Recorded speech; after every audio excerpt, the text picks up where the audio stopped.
C'est le retour sur le plateau, direction le Bénin à présent. Le Bénin où a été arrêté le capitaine Sani Gourouza. Il a été arrêté et remis aux autorités nigériennes. Il s'agit de l'auteur présumé de la tentative de coup d'État contre le président Mahamadou Issoufou dans la nuit du 30 au 31 mars 2021 au Niger. L'opération a été menée par les services béninois dès que Niamey a signalé la fuite de ce militaire vers le Bénin. Les services secrets béninois ont installé une surveillance téléphonique dans la région frontalière entre les deux pays, à l'extrême nord du pays. Des communications intéressantes ont été interceptées et la cachette de l'officier nigérien recherché très vite repéré. Le Bénin n'était pas apparemment son point de chute, puisqu'on apprend qu'il se préparait à quitter le pays pour le Ghana quand il a été interpellé. La date exacte de son arrestation n'est pas connue, mais Ambroise Kondjo, lorsque le Niger avait fait part de cette information sur un coup d'État, beaucoup avaient mis des doutes par rapport à un coup d'État qui serait survenu 2 jours avant la prise de fonction d'un nouveau président. Mais visiblement, avec l'arrestation du capitaine Gourouza, on voit bien qu'il y a du sérieux dans l'affaire. Oui, il y a du sérieux. Tu sais, moi, je n'ai toujours pas confiance à ces jeux-là que j'appelle souvent du cinéma. Et tout ça là aussi, est-ce que ça ne peut pas être un montage aussi de toutes pièces, des gens qui sont transportés du Niger jusqu'au Bénin, tout ça là pour dire qu'en fait, il y avait quelqu'un qui voudrait faire quelque chose. Ça peut être vrai, ça peut être aussi faux. Donc moi, je n'ai sincèrement pas confiance en ces... Parce que quand les gens veulent avoir le pouvoir, ils ont toutes les manèges pour pouvoir y arriver. Bazoum, que certains de ses adversaires accusent n'est pas être nigérien, aujourd'hui est devenu président par la force des choses et par le soutien de la France. Ça, peut-être beaucoup l'ignorent, mais c'est des réalités aussi. Et il faut d'abord saluer au passage Issoufou, qui a, malgré la pression de certains de ses homologues africain de rester, de s'accrocher au pouvoir. Et il est parti.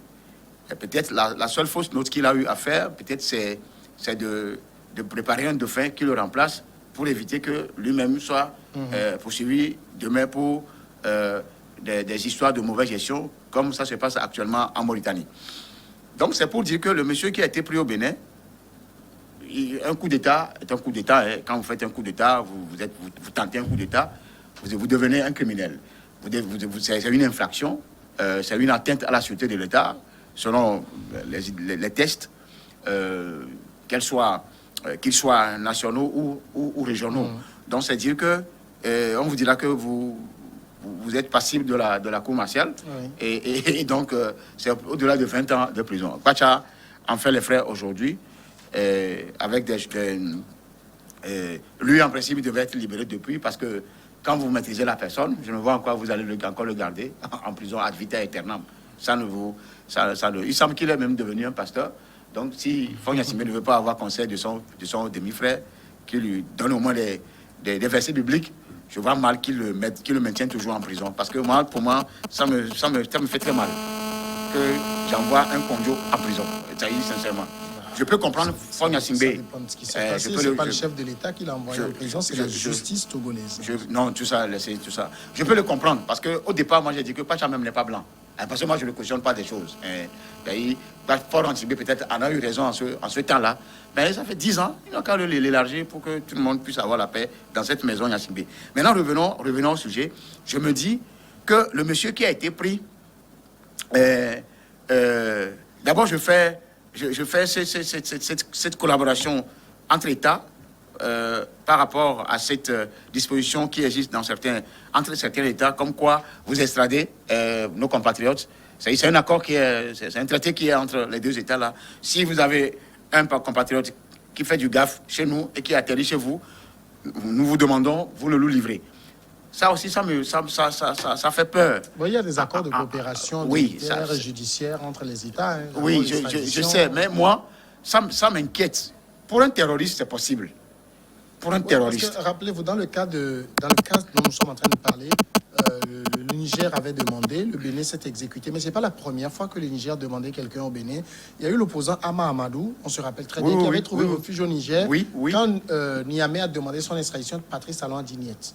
Mais dans ce cas-ci, il a accepté parce qu'il s'agissait d'un coup d'État. D'un putschiste, en fait. Oui, peut-être Talon peut avoir raison pour ne pas tomber dans un piège.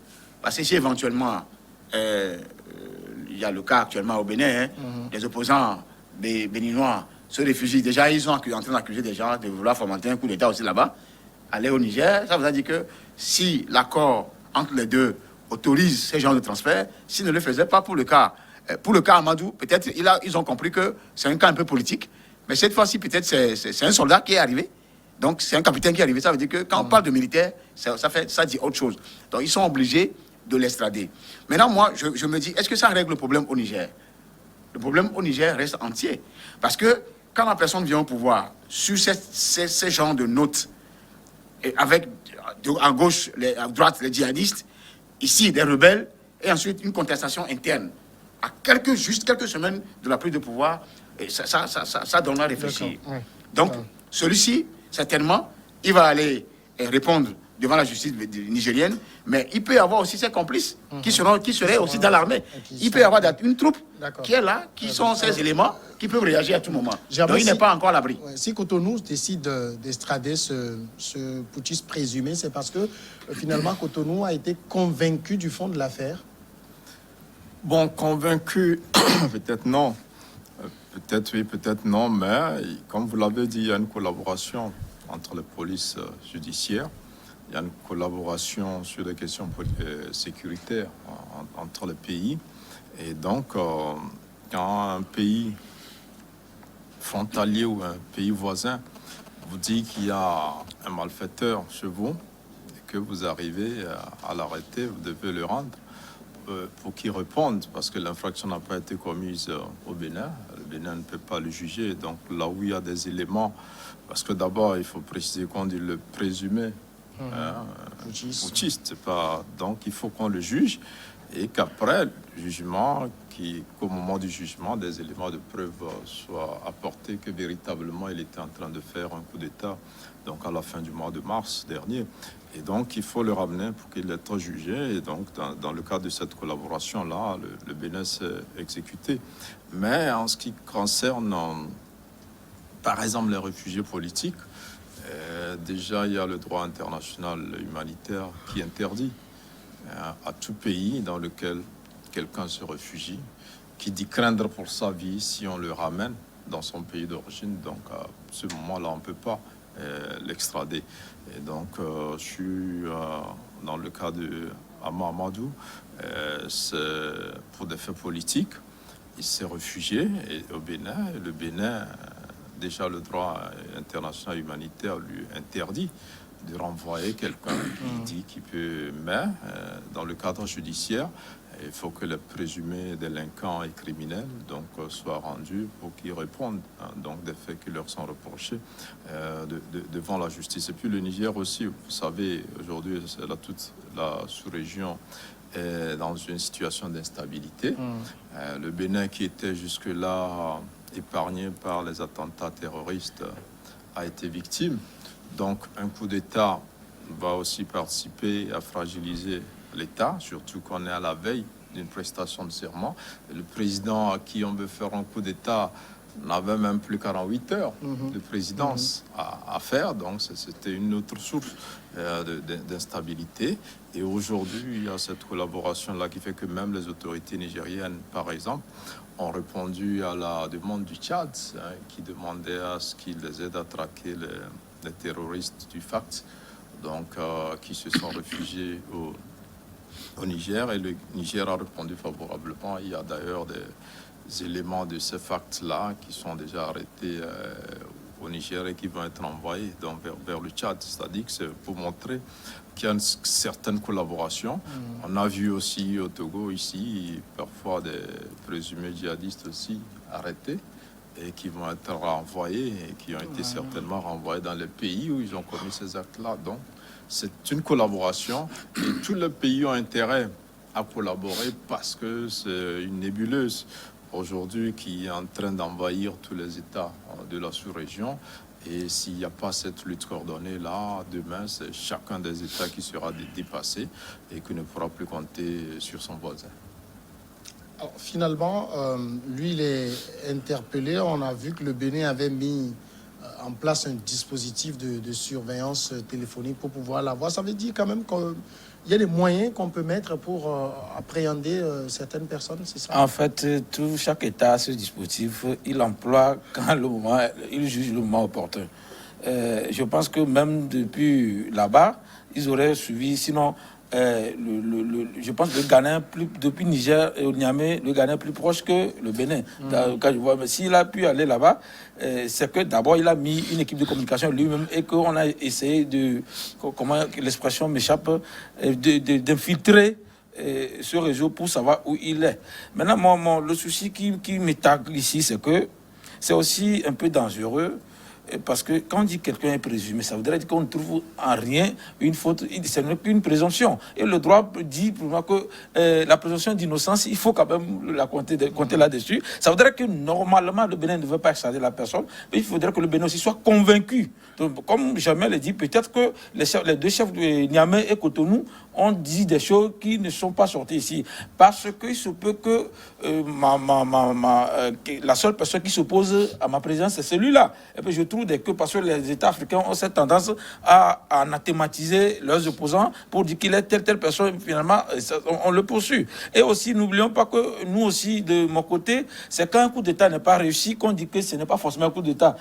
Parce que c'est quand ça réussit, on dit qu'il se peut réellement qu'il le fait. Moi, je me dis que si Talon a pu accepter, ce n'est pas parce qu'il fait des yeux doux à Niamey, mais parce que peut-être il se peut que ce capitaine, avec certains groupes, décide de faire ce genre de choses dans toute la sous-région ou bien dans la zone. Et que si une gangrène arrive, que tu n'arrives pas à le stopper parce que ce n'est pas toi, ça peut aussi arriver à t'atteindre. Parce que Talon disait que lui aussi, il a compris qu'on voulait lui intenter un coup d'État. Donc, je me dis que c'est un peu une sorte d'imbroglio où on ne peut pas situer les situations, on peut pas situer les forces ou les gens qui ont tort ou qui ont raison. Donc, moi, j'aurais préféré que, comme quelqu'un l'avait déjà écrit, qu'on essaie vraiment de faire un procès, d'avoir un procès pour voir s'il a tort et s'il a raison. Là, on pouvait savoir que ce n'est pas ça. Parce qu'au début, ça ressemblait beaucoup à un théâtre.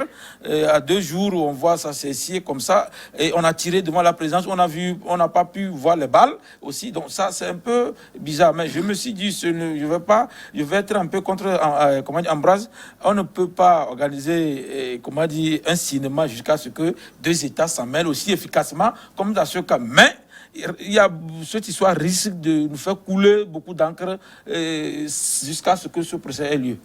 Il a dit quelque chose, je prends un peu de la contradiction de tout le développement qu'il a eu à faire.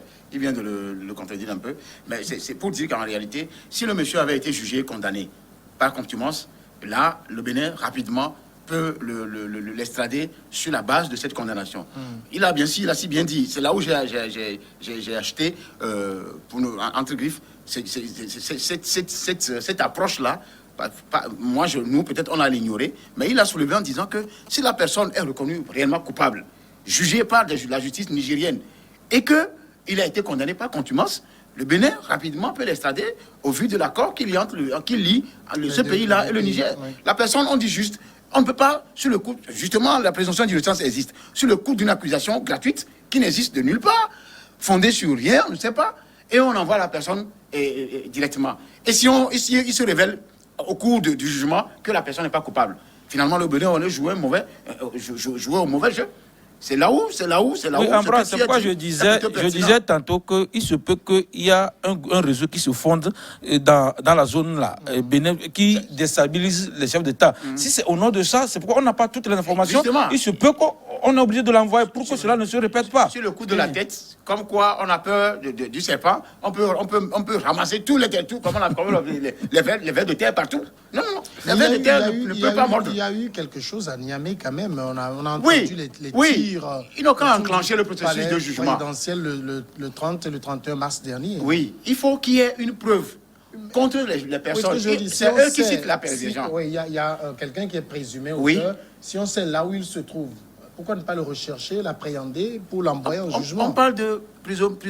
Il y a des gens qui ont été jugés par Vous Vous savez, Non, si c'est qu'ils étaient sûrs de sa culpabilité, non, en on fait- pouvait le condamner par contumace. Mais non, condamner quelqu'un par contumace, c'est que vous lui donnez même pas le droit de se défendre. Oui. La personne n'est pas là et vous la condamnez, mais c'est plus Mais grave. ça C'est là où- arrive aussi. Non, c'est La là où- personne a fui. Non, c'est là où le pays ne doit pas extrader. Justement, Parce qu'on ne il y t'a a pas tellement de- permis de te défendre, on te condamne.